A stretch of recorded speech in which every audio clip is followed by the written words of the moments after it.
15 नवंबर से golden period की शुरुआत। वक्री से होकर शनि अब मार्गी रहेंगे। कितना कुछ देगी न्यायाधीश की दृष्टि। अब की बार शनि धरती पर पटकेंगे या फिर रातों रात राजा बना देंगे। 15 नवंबर से 29 मार्च तक का समय, क्या कहती है मार्गी शनि की चाल, देखिए सिर्फ धर्म ज्ञान पर। नमस्कार, धर्म ज्ञान के दर्शकों का स्वागत है। कविता राणा मेरे साथ, आचार्य मयंक शर्मा जी। मयंक जी, स्वागत है आपका। धन्यवाद कविता जी। धर्म ज्ञान के सभी दर्शकों को सादर नमस्कार। शनि के ग्रह चाल में बहुत बड़ा परिवर्तन। एक लंबे समय बाद अब जाकर शनि देखिए वक्री से मार्गी हुए हैं। 15 नवंबर से मार्गी हो जाएंगे और 4.5 महीनों तक यानी कि 29 मार्च तक रहेंगे। सोचिए, कर्क राशि, कर्क लगन वालों के लिए आज हम आपको ये बताने की कोशिश करेंगे शनि की यही मार्गी चाल आपको कहाँ सबसे ज्यादा फायदा देगी, शनि की दृष्टि कहाँ आपका नुकसान भी कर सकती है और शनि जहाँ बैठे हैं वहां बैठकर आपको कितना माला माल भी कर सकते हैं। तो ये वीडियो आपके लिए बहुत ज़्यादा इंपॉर्टेंट है, पूरा का पूरा वीडियो देखिएगा। आइए शुरुआत करते हैं। मयंक जी, शनि की मार्गी चाल कहती क्या है इनके लिए? बिल्कुल, देखिए, कर्क राशि वाले शनि की ढैया से पीड़ित हैं। तो शनिदेव जो है वक्री अवस्था में थे तो परेशानियों को और भी बढ़ा रहे थे। भाई वापस शनिदेव कहना चाहिए पीछे चल रहे थे, शनि की डिग्री कम हो रही थी, तो दिक्कतें बहुत ज़्यादा बढ़ रही थी। और कहते हैं ना कि अष्टम ढैया जो है कविता जी, वो बहुत ज़्यादा परेशान देती है, परेशान करती है। खासकर अगर ये कर्क राशि में हो या सिंह राशि में हो तो ज़्यादा कष्टप्रद रहती है। तो कर्क राशि वालों के लिए शनिदेव का मार्गी होना जो है वो किसी बड़ी समस्या के समाधान के बराबर है। मतलब कि हम कहते हैं ना कि आपको किसी समस्या का समाधान मिल गया और आपके काम बन गए, तो इसी तरीके से आपको अब आगे राहत मिलेगी। शनिदेव का मार्गी होना आपकी ना सिर्फ सेहत में सुधार करेगा, बल्कि जो परेशानियां पिछले 4 साढ़े 4 महीने से आपको चल रही थी, 139 दिन से, वो परेशानियां भी अब आपकी धीरे धीरे खत्म होंगी। और आप देखिए शनिदेव अब तेजी से आगे भागेंगे। जैसे जैसे शनिदेव 20 डिग्री के आसपास हैं, आगे 21 डिग्री, 22 डिग्री या 25 डिग्री के बाद जब क्रॉस कर जाएंगे तो फिर आपके लिए बड़ी राहत मिलती चली जाएगी। आपको ढैया का अशुभ प्रभाव जो है वो कम होता चला जाएगा। तो कर्क राशि वालों के लिए तो एक तरीके से पहले से थोड़ी राहत है, लेकिन फिर भी पूरी तरीके से आपको हम कह दें कि शनिदेव शुभ फल देंगे ऐसा नहीं होने वाला है। कुछ सावधानियां रखनी होंगी, क्या कुछ दिक्कतें आ सकती हैं, इसके बारे में भी जानकारी देंगे और फिर अंत में उपाय। बिल्कुल, तो आइए इसी को हम आगे बढ़ाते हैं और अब बात करते हैं कि भाई शनि आपके किस भाव में बैठे हुए हैं और दृष्टि क्या कहती है इस बार शनि की आपके लिए। देखिए, शनिदेव अभी इनके अष्टम भाव में बैठे हुए हैं, कुंभ राशि में, और 15 तारीख को ये मार्गी होने जा रहे हैं। तो जिससे यहाँ पे ये लाभ मिलेगा कि अगर अभी बहुत ज़्यादा स्वास्थ्य संबंधी परेशानियाँ चल रही थी तो वो कुछ कमी आएंगी, आपको बीमारी का इलाज मिल जाएगा।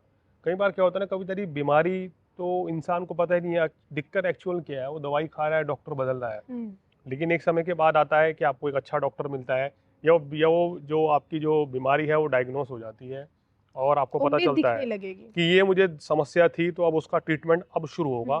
तो एक तरीके से समझिए कि अब आपको कहीं ना कहीं सही राय, सही समाधान मिलेगा, सही इलाज मिलेगा, जिससे आपकी सेहत में तेजी से सुधार तो होगा।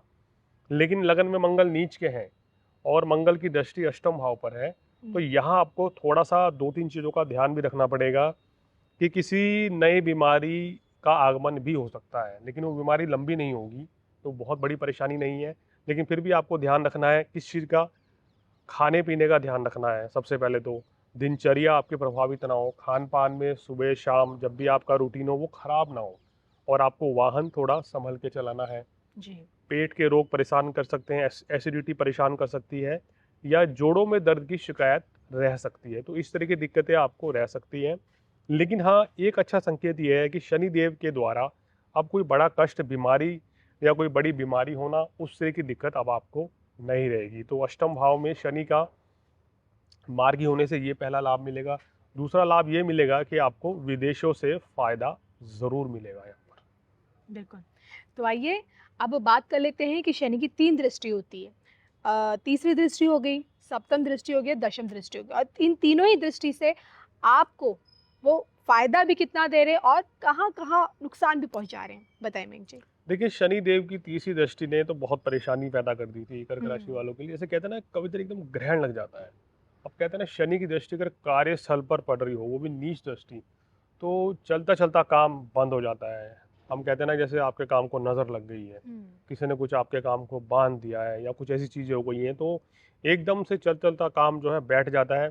फ्लक्चुएशन बहुत होती है ऐसे टाइम पे कि 2 महीने काम अच्छा चल रहा है, 1 महीने 2 महीने फिर ख़राब चल रहा है, या 1 महीने अच्छा चल रहा है और 2 महीने ख़राब चल रहा है। इस तरह की परेशानियाँ, दिक्कतें रहती हैं। इसके साथ साथ ही एक विशेष चीज़ का ध्यान ये रखना चाहिए, मार्गी हो गए शनिदेव, तो आपके कार्यस्थल पर जो है या आपके बिजनेस में ग्रोथ निश्चित रूप से करेंगे। ये मेरी प्रेडिक्शन है कि कर्क राशि वालों को जो सेल नहीं हो रही थी उनके प्रोडक्ट की, या उनका बिजनेस अच्छा नहीं चल रहा था, नौकरी में कोई बहुत ज़्यादा दिक्कतें थी, उनमें कमी आएगी, ख़त्म नहीं होगी, कमी आएगी। ये चीज़ होगा, राहत मिलेगी आपको बड़ी, कि आपकी जो परेशानियाँ थे या लोग आपके जो शत्रु थे वो जो है कहीं ना कहीं आपकी परेशानियों को कम करेंगे, और कहीं ना कहीं आपके काम को सराहा भी जाएगा। जो काम आप कर रहे हैं उसमें कहीं ना कहीं कुछ हद तक सफलता भी मिलनी शुरू हो जाएगी। तो ये बड़ा लाभ है शनि की तीसरी दृष्टि का अब आपको। और सप्तम दृष्टि? सप्तम दृष्टि जो पड़ रही है वो आपके धन भाव पे पड़ रही है, कुटुंब भाव पे, ससुराल भाव पे। तो इस समय ससुराल पक्ष से संबंध खराब ना करें, कोई भी घर परिवार में किसी भी तरह की मनमुटाव की स्थिति ना रखें, वाणी पर संयम रखें कर्क राशि वाले, तो अच्छा रहेगा। धन का लाभ ज़रूर होगा, लेकिन ये कोई बड़ा लाभ नहीं हो सकता। बहुत से लोग सोच रहे हैं म्यूचुअल फंड में या कहीं लॉटरी लेके या कहीं इन्वेस्ट करके पैसा कमा लें, वैसा लाभ नहीं होगा। व्यापार में आपको लाभ मिलेगा, यहाँ नौकरी में इंक्रीमेंट होकर लाभ मिल सकता है, तो ये आपको एक बड़ा प्लस पॉइंट रहेगा।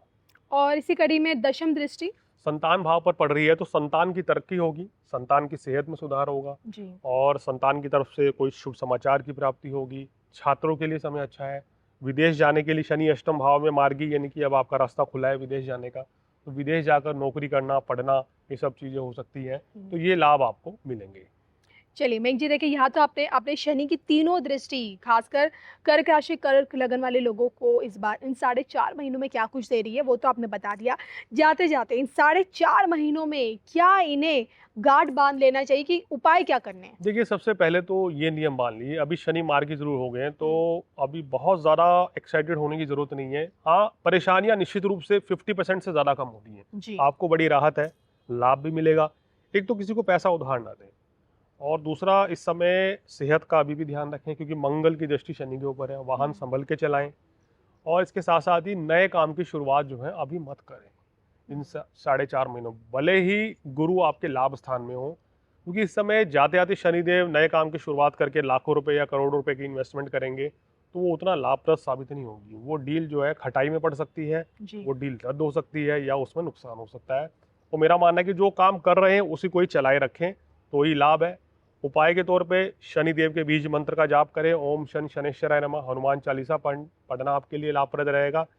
और शनिवार के दिन शनिदेव को 1.25 लीटर सरसों का तेल चढ़ा के आएँ, तो आपको शनिदेव के कष्टों से छुटकारा मिलेगा। बिल्कुल। तो उम्मीद करूंगी कि जो मेघ जी ने बताया आप उससे याद ज़रूर रखेंगे, और ये वीडियो आप लोगों के लिए कहीं ना कहीं आपके लिए मददगार साबित हो। और इसी के साथ इस पूरे प्लेलिस्ट में आप अपनी राशि, अगर आपको जाननी है कि शनि की मार्गी चाल आपके लिए क्या कुछ ला रही है, तो प्लेलिस्ट पे जाके आप अपनी राशि पे क्लिक कीजिए और जान लीजिए। और मेघ जी से देखिए, अगर आपको अपनी व्यक्तिगत कुंडली दिखानी है, वास्तु से संबंधित कोई जानकारी चाहिए, न्यूमरोलॉजी से संबंधित किसी समस्या का समाधान ढूंढ रहे हैं, तो खुशी का ना संपर्क कीजिए। स्क्रीन पर दिख रहा इन्हीं का नंबर है, और इजाज़त दीजिए हम दोनों को। नमस्कार।